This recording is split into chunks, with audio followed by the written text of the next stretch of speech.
Hello students, I am Faiza Siddiqui. Welcome to gold audio education. आज हम पढ़ेंगे क्लास 10 की मैथमेटिक्स का 6th चैप्टर। ये इस चैप्टर का सेकंड पार्ट है। फर्स्ट पार्ट चैनल पर अपलोडेड है, आप चाहें तो चैनल पर जाकर भी देख सकते हैं या फिर आई बटन पर क्लिक करके भी देख सकते हैं। तो चलिए स्टार्ट करते हैं। Converse of BPT. अगर आपने फर्स्ट पार्ट देखा है वीडियो का तो मैंने उसमें बीपीटी थ्योरम प्रूव करना सिखाई थी, बेसिक प्रोपोर्शनैलिटी थ्योरम, जिसे कि थेल्स थ्योरम भी कहते हैं। तो जब ये बीपीटी का कन्वर्स हम पढ़ने जा रहे हैं तो इसमें क्या होगा, जो भी हमने उसमें प्रूव करा था वो यहाँ पर गिवन होगा और जो उसमें गिवन था वो हमें यहाँ प्रूव करना है। तो पहले हम इसकी स्टेटमेंट रीड कर लेते हैं कि ये थ्योरम क्या है, फिर हम उसके बाद इसे प्रूव करने के लिए देखेंगे कि कैसे प्रूव करेंगे। If a line divides any two sides of a triangle in the same ratio, then the line is parallel to the third side. कि अगर कोई एक लाइन किसी ट्राइंगल की दो साइड्स को सेम रेशियो में डिवाइड करती है तो वो लाइन पैरेलल होगी थर्ड साइड के। इसे हमें प्रूव करके दिखाना है।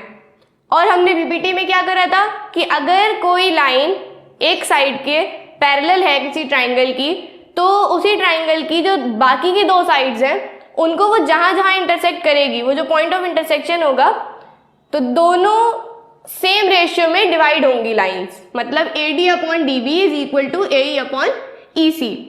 ये हमें प्रूव करना था। और यहां पर हमें क्या गिवन है, लिख लेते हैं। क्या गिवन है हमें कि अगर एक लाइन डिवाइड कर रही है DE, डिवाइड कर रही है किसी भी ट्राइंगल की दो साइड्स को सेम रेशियो में, ट्राइंगल ABC है, तो हमें क्या क्या गिवन है हमने नोट कर लिया। ट्राइंगल ABC गिवन है ABC, जिसमें DE इंटरसेक्ट कर रही है AB को D पॉइंट पर, AB को D पॉइंट पर इंटरसेक्ट कर रही है और AC को E पॉइंट पर, AC लाइन को E पॉइंट पर डिवाइड कर रही है टू पार्ट्स में। अब देखिए यहाँ पर क्या गिवन था हमें, if a line divides any two sides of a triangle in same ratio, मतलब ये जो लाइन है ये इन दोनों साइड्स को सेम रेशियो में डिवाइड कर रही है। तो AD upon DB is equal to AE upon EC, ये भी हमने नोट कर लिया। इसके बाद प्रूव क्या करना है, then the line is parallel to the third side. अब वो लाइन कौन सी है, DE जो कि डिवाइड कर रही थी वो पैरेलल है थर्ड साइड के, इन दोनों को डिवाइड कर रही है, तो थर्ड साइड कौन सी हुई, BC। तो हमें यही प्रूव करना है कि DE is parallel to BC। Note कर लीजिए इसे, अगर नोट करना हो या स्क्रीनशॉट लेना हो तो स्क्रीनशॉट ले लीजिए, फिर हम आगे देखते हैं। जब हमें ये प्रूव करना है कि DE पैरेलल है BC के, प्रूव करना है मतलब है नहीं अभी, तो हम सबसे पहले क्या करेंगे, यही लेट कर लेंगे कि DE is not parallel to BC। और फिर हम कंस्ट्रक्शन करेंगे कि DE डैश, एक लाइन हम बनाएंगे जिसका नाम होगा DE डैश, जो कि BC के पैरेलल होगी। DE अभी हम मान रहे हैं कि नहीं पैरेलल है, तो यहां से हमने एक लाइन ड्रॉ करी। जब भी हम कंस्ट्रक्शन करते हैं तो डॉटेड लाइन बनाते हैं, तो ये हमने लाइन ड्रॉ करी और इसका नाम क्या हो गया, DE डैश। ये E था और ये E डैश हो गया। अब हमने ये लेट कर लिया है कि ये इसके पैरेलल नहीं है और हमने ये भी बता दिया है कि जो हमने DE डैश ड्रॉ करी है लाइन वो BC के पैरेलल है। तो प्रूफ करने के लिए हम क्या लिखेंगे, इन ट्राइंगल ABC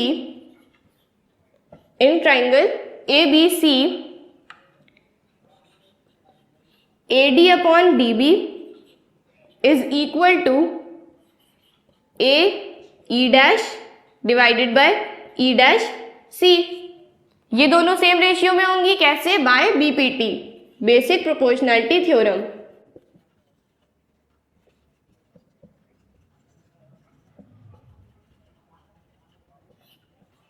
हम ये कह सकते हैं कि जब कोई लाइन ट्राइंगल की किसी एक साइड के पैरेलल है तो वो बाकी की जब दोनों साइड्स को जहां पर भी इंटरसेक्ट करेगी वो सेम रेशियो में इंटरसेक्ट करेगी।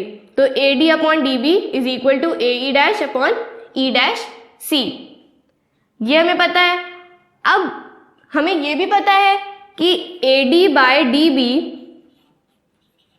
इक्वल है AE बाय EC के, पता है हमें क्योंकि ये गिवन है। यही तो पढ़ा था हमने कि जब भी कोई लाइन ट्राइंगल की किन्हीं दो साइड्स को सेम रेशियो में इंटरसेक्ट करती है तो वो थर्ड साइड के पैरेलल होती है। तो हमें ये गिवन था कि दोनों को सेम रेशियो में इंटरसेक्ट कर रही है, तो AD/DB is equal to AE/EC, ये गिवन है। अगर हम इस इक्वेशन को फर्स्ट इक्वेशन मान लें और इसे सेकेंड मान लें, तो यहाँ पर देखिए फर्स्ट और सेकेंड में LHS दोनों का बराबर है, लेफ्ट हैंड साइड पे जो भी चीजें हैं वो बराबर है, AD/DB is equal to AD/DB। तो राइट हैंड साइड पे जो भी चीजें होंगी वो भी एक दूसरे के इक्वल होंगी, मतलब AE' divided by E' C is equal to AE/EC। देख लीजिए, इसे नोट करना हो तो नोट कर लीजिए या स्क्रीनशॉट लेना हो तो स्क्रीनशॉट ले लीजिए, फिर हम आगे सॉल्व करते हैं। फ्रॉम फर्स्ट एंड सेकेंड हमें ये पता चल गया कि AE' divided by E' C is equal to AE divided by EC। अब क्या करेंगे, हम दोनों साइड पर 1 ऐड करेंगे।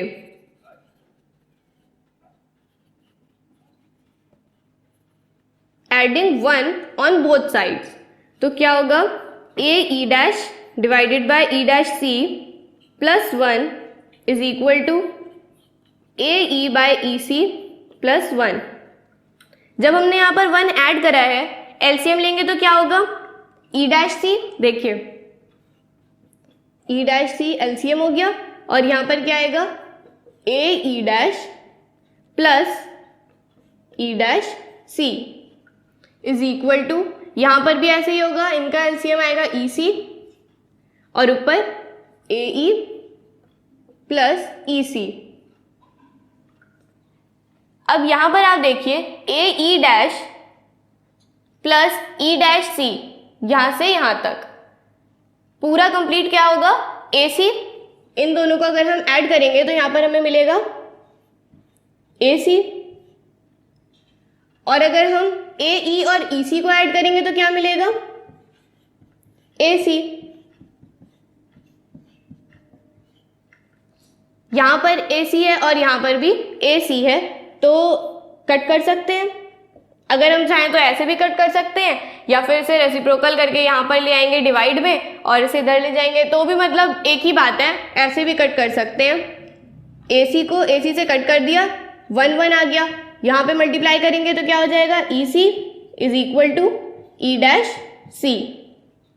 अब हमने ये बता दिया कि EC और E' दोनों इक्वल डिस्टेंस पर हैं, तो ये कब पॉसिबल है, ऐसा कब पॉसिबल है, जब E और E' एक ही पॉइंट हो। मतलब अगर कोई लाइन यहां से इतने डिस्टेंस पे है, ठीक है, यहां पर हमने एक पॉइंट लिया तो ये इस पॉइंट से इतने डिस्टेंस पे है, एक और हमने पॉइंट लिया फिर से यहीं पे, तो वो भी इससे इतने डिस्टेंस पे होगा। ऐसा तो नहीं हो सकता है कि इसी लाइन के ऊपर एक पॉइंट यहाँ पर है, एक यहाँ और एक यहाँ, तो ये इससे जितने डिस्टेंस पे उतना ही इससे हो, ऐसा तो नहीं हो सकता है। ऐसा सिर्फ तब हो सकता है जब दोनों पॉइंट्स एक ही जगह पर हो। तो इसका मतलब ये है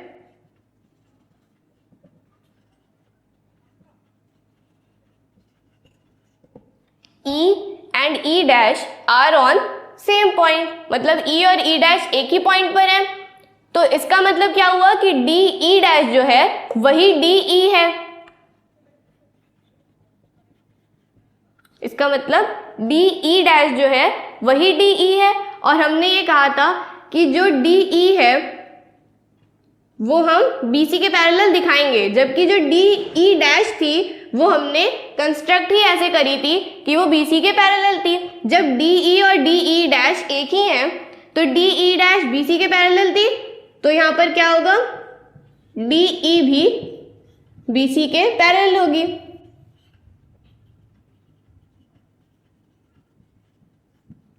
देख लीजिए, इसे नोट करना हो तो नोट कर लीजिए, या स्क्रीनशॉट लेना हो तो स्क्रीनशॉट ले लीजिए, फिर हम आगे देखते हैं। तो चलिए अब हम देखते हैं पाइथागोरस थ्योरम।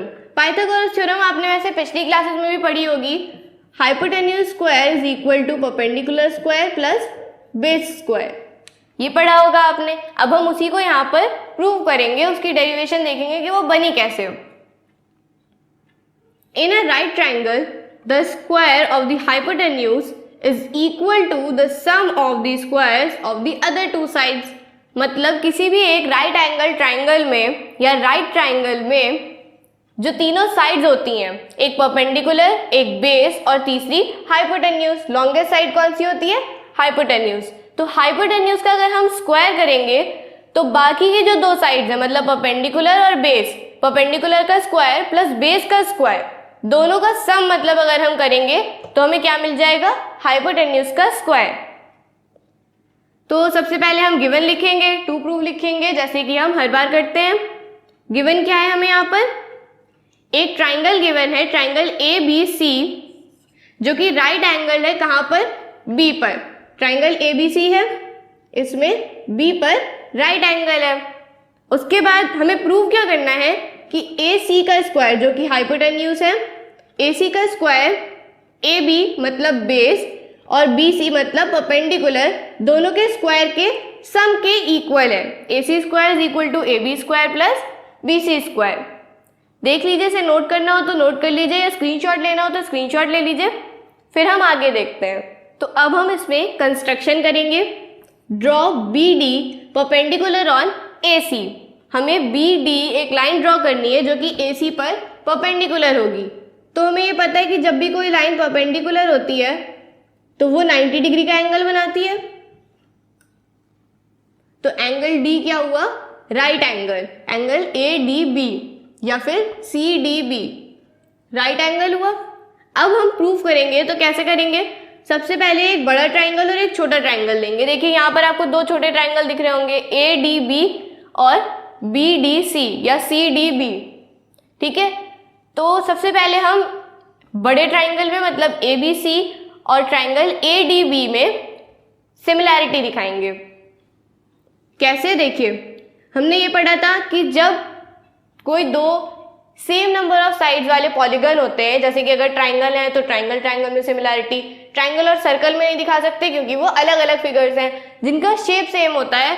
तो अगर उनकी तीनों साइड्स सेम रेशियो में है, कॉरस्पॉन्डिंग साइड्स के सेम रेशियो में है, तो वो सिमिलर होते हैं। या फिर अगर हम दो ट्राइंगल्स की बात कर रहे हैं तो उसके तीनों एंगल सेम हो कॉरस्पॉन्डिंग एंगल्स के, तभी वो सिमिलर होते हैं। तो देखिए, ट्राइंगल ABC में और ट्राइंगल ADB में एंगल A कॉमन है, तो हम लिख सकते हैं angle BAC is equal to angle BAC is equal to angle BAD। Reason क्या है? ब्रैकेट में हम रीजन लिखते हैं, कॉमन, कॉमन है इसलिए इक्वल हो गया। एंगल A अपने तो खुद के बराबर ही होगा, कॉमन जो चीज होती है वो इक्वल होती है। उसके बाद जब ये 90 डिग्री का एंगल बना रहा है तो हम ये लिख सकते हैं angle ABC is equal to angle ADB। देखिए, ABC इक्वल है ADB के। कैसे? ईच 90 डिग्री, दोनों ही 90 डिग्री के हैं तो इसलिए इक्वल होंगे। अब देखिए, हमें ज़रूरत नहीं है कि हम तीसरा एंगल भी दिखाएं, क्योंकि जब दो एंगल सेम हो गए हैं तो हम इनको ए से भी सिमिलर कर सकते हैं प्रूव। लेकिन अगर हम तीनों दिखा दें तो भी गलत नहीं है, दो से भी हम कर सकते हैं। कैसे? जब हम एंगल सम प्रॉपर्टी देखते हैं तो उसमें तीनों एंगल्स का सम कितना होता है? 180 डिग्री के बराबर। तो जब दो एंगल सेम है, मतलब यहाँ पर हमने दो ट्राइंगल्स की बात करी है, ठीक है। मान लीजिए इसमें दो एंगल हमने सेम बता दिए, जैसे ये 30 डिग्री इक्वल है, ये 60 डिग्री इक्वल है, ठीक है। तो यहाँ पर क्या आएगा? जब हम इन दोनों को उधर ले जाकर माइनस करेंगे तो यहाँ पर भी 90 डिग्री आएगा, और जब इन दोनों को यहाँ ले जाकर माइनस करेंगे तो भी 90 डिग्री का आएगा। मतलब अगर दो एंगल किसी भी ट्राइंगल के उसके कॉरस्पॉन्डिंग एंगल्स के इक्वल है दूसरे वाले ट्राइंगल के, तो तीसरा अपने आप ही इक्वल होगा। तो वो हमें शो करने की जरूरत नहीं है, हम दो से भी सिमिलर दिखा सकते हैं। Therefore, triangle ABC is similar to triangle ADB. Bracket में रीजन लिखेंगे by AA criterion, angle criterion, ठीक है। अब हम क्या करेंगे? जब हमने सिमिलर दिखा दिया तो हमें ये पता है कि चीजें सिमिलर कब होती हैं? जब वो करस्पॉन्डिंग साइड्स के रेशियो इक्वल हो उनकी। तो इसका मतलब है कि A B divided by A D is equal to, हमें ऐसा लेना है कि जिसमें यहाँ पर देखिए ऊपर वाला तो हम किसका लेंगे, फर्स्ट ट्राइंगल का लिखा है तो फर्स्ट ट्राइंगल का ही लेंगे, और नीचे वाला सेकेंड ट्राइंगल का यहाँ पर लिखा है तो हम सेकेंड ट्राइंगल का ही लेंगे। लेकिन आप ये देखिए कि हमें प्रूव क्या करना है, A C square is equal to A B square plus B C square. तो हमें कुछ ऐसा लेना है जिसको क्रॉस मल्टीप्लाई करके इन तीनों में से एक बन जाए। तो यहाँ पर हमारे पास ए बी है, तो हम यहाँ पर क्या करेंगे कि ए बी नीचे आए, तो यहाँ से हम ये दोनों लेंगे ए बी, ताकि जब हम इसे क्रॉस मल्टीप्लाई करें तो हमें ए बी का स्क्वायर मिल जाए। जब हमने यहाँ पर लास्ट और फर्स्ट लिया है तो हम यहाँ पर भी क्या लेंगे, लास्ट और फर्स्ट, मतलब ए सी। जब हम नेमिंग करते हैं ट्राइंगल की तो इस चीज को ध्यान में रखते हुए करते हैं कि अगर हमने यहाँ पे 90 डिग्री का एंगल बीच में लिया है ए बी सी, तो यहाँ पर भी हम 90 डिग्री का एंगल बीच में ही लेंगे ए डी बी। उसी तरीके से हम कॉरेस्पॉन्डिंग साइड्स देखेंगे कि अगर ये ट्राइंगल ऐसे है ए बी सी और ये ट्राइंगल ऐसा है ए डी बी, तो हमने क्या करा, ए बी के डिवाइड में कौन सी लाइन आएगी, ए डी, और ए सी के डिवाइड में कौन सी लाइन आएगी, ए बी। इस तरीके से हमें लेना होता है। अब अगर हम इसे सिंप्लीफाई करने की कोशिश करेंगे तो ये क्या हो जाएगा, ए बी का स्क्वायर क्रॉस मल्टीप्लाई कर दिया हमने, और यहाँ पर ए डी इंटू ए सी। ठीक है, इसे हम फर्स्ट इक्वेशन मान लेते हैं। सिमिलरली क्या होगा कि triangle A B C triangle B D C के भी सिमिलर होगा। कैसे, एंगल सी कॉमन हो जाएगा और एंगल डी एंगल बी के इक्वल होगा क्योंकि दोनों 90 डिग्री के हैं। तो इसके बाद हम क्या लिखेंगे, जैसे कि हमने उसमें लिखा था B C upon D C is equal to A C upon B C. इसको सिंप्लीफाई करेंगे तो क्या होगा, बी सी का square is equal to A C into D C. इसको हम मान लेते हैं अपनी सेकेंड इक्वेशन।